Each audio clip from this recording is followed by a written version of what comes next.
The Dallas Cowboys presentation of Countdown to Kickoff, presented by AT&T, is sponsored by Bank of America. What would you like the power to do? Reliant, official energy provider of the Dallas Cowboys. Sleep Number, the official sleep and wellness partner of the Dallas Cowboys.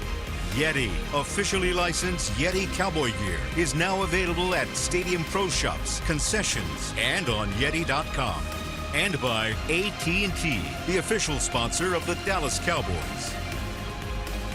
Inglewood, California, in the shadow of the Hollywood sign. Today, the Dallas Cowboys begin their 2025 journey, one to be filled with star power and new beginnings, just like the city they'll play in this afternoon. Welcome to the preseason in SoFi Stadium. It's the Dallas Cowboys and the Los Angeles Rams, and this is Countdown to Kickoff. Alongside Mickey Spagnola on the sidelines in SoFi Stadium, I'm Kyle Yeomans, and we're pleased to be joined right off the top of the show with head coach Brian Schottenheimer making his head coaching debut in the NFL today. It's a big day for a lot of reasons, but what are you feeling at this point in time? Oh, I'm really excited. I'm excited to see our guys go out and compete. Definitely a little bit of butterflies, that's real.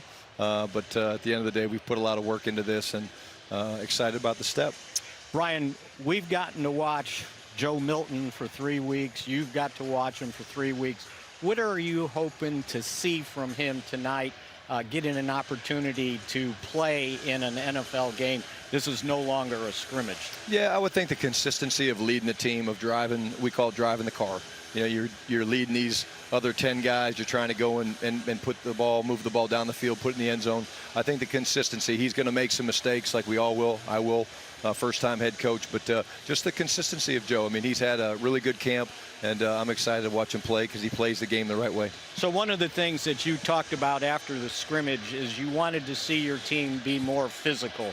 Is that what you're hoping to see tonight, the difference between the scrimmage on Tuesday with the Rams and now in this preseason game?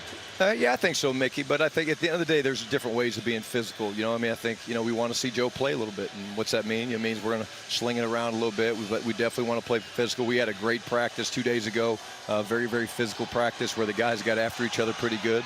And that's going to be a huge part of what we do. But we're gonna mix it up a little bit tonight and just try to evaluate our players.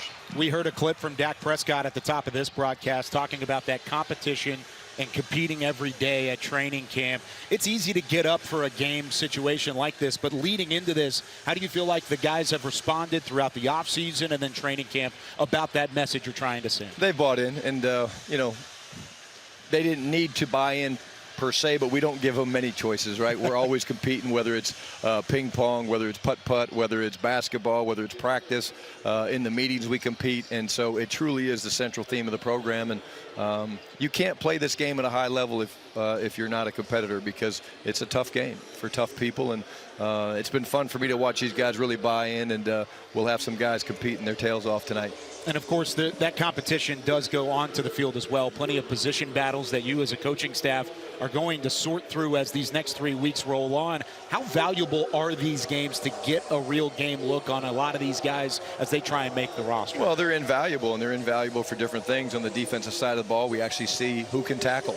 You know, the ability to tackle. We don't tackle in practice. We thud even when we're in pads, and I think that's really important. Who can really, you know, rush the quarterback and finish. You know, we in practice have on red jerseys, and there's a halo around the quarterback that you can't get too close to. And then offensively, of course, it's who can break tackles. And, you know, I'm excited to see some of the running backs go out there today and, you know, see them run through arm tackles, see the receivers block. And, again, you know, we talked about earlier, I do want us to play and expect that we will play very physical, but that doesn't matter whether we run it, throw it. We want to be physical in all phases. One of the younger groups on your team is the offensive line, especially your depth, and it looks like, from what I've been told, you're going to play a lot of young guys today on that offensive line. What do you want to get out of those guys? Yeah, same thing. I want to see them come off and play physical. I want to see if they can run block and work their combinations. You know, the offensive line's so unique because literally it's a symphony. I mean, you've got guys having to work together, and it's almost like coordinated, just dancing, because like they're working together. And these guys that we play today, the Rams do a great job trying to take you off your combination blocks by firing linebackers. So one thing from the scrimmage that we want to get better at is playing with our eyes up front, because they shot some gaps and kind of had free free hats in the hole, and I think we have that corrected, but we'll find out here in an hour or so. How much are these live reps going to influence you as a coaching staff and a play caller as well? I mean, both you and Matt Eberflus with this specific group, this is your first time as a play caller. Yeah, I mean, I know the way I call a game is I kind of look in the huddle and see who's in there, and so you want to try to get certain guys the ball, and when you call a run, for example, if it goes for 4, 5, 6 yards, you're pretty quick to come back with another run, and there's ways we want to attack after we hit explosive plays. I think I've been very clear, we're not showing many things. Why is that? Because we want to evaluate the talent, and we want to make the right decision when it comes to the 53-man roster and then beyond with the practice squad. We're not trying to beat, Coach McVay and his team with scheme. We're trying to beat them with execution. Well, Coach, congratulations to get to this point. It's been a long summer. I know you've been waiting for this opportunity. Excited to see you get out there with the guys and actually put some scores, or put something on the scoreboard across the board. Excited to have you. Well, that's what we expect to do. Appreciate you guys. Always enjoy visiting with you guys, and should be a great day and a great preseason for the Cowboys. Absolutely. Head coach Brian Schottenheimer joining us on Countdown to Kickoff. We'll have some other guests as the hour goes on, including Cowboys GM Jerry Jones coming up in just a little bit.